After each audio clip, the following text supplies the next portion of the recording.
మీరు హైదరాబాద్ వాసులా? ఎప్పుడైనా ట్యాంక్ బండి మీదుగా వెళ్లారా? అయితే హుస్సేన్ సాగర్ గురించి మీకు తెలిసే ఉంటుంది. నురుగలు కక్కే నీళ్లు, ముక్కులు భరించలేని వాసన. ఇది మన మహానగరంలోని మహాసాగరం పరిస్థితి.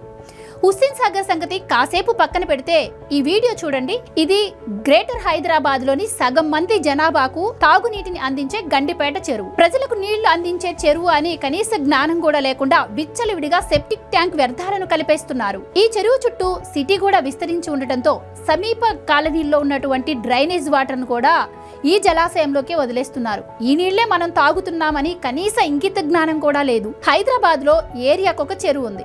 ఈ చెరువులో నిర్మిస్తున్నటువంటి అక్రమ కట్టడాలు, నిర్మాణాలను తొలగించడానికి రాష్ట్ర ప్రభుత్వం కూడా హైడ్రా పేరుతో ఒక సంస్థను ఏర్పాటు చేసింది. చెరువు భూములను కాపాడుతున్నాం గాని చెరువుల్లో నీటిని మాత్రం కాలుష్య కోరల నుంచి రక్షించలేకపోతున్నాం. అధికారులు ఇప్పటికైనా స్పందించి చెరువుల్లో నీరు కలుషితం కాకుండా చూడాలి అని చెప్పి భాగ్యనగర వాసులు కోరుకుంటున్నారు. అధికారులు, ప్రజాప్రతినిధులు మనకెందుకులే అనుకోవటానికి వీల్లేదు. ఎందుకంటే రేపు ఈ నీరే మరింటికి కూడా సరఫరా కావచ్చు. ఆ ప్రమాదం జరగకముందే అధికారులు దిద్దుబాటు చర్యలు చేస్తే అందరికీ మంచిది.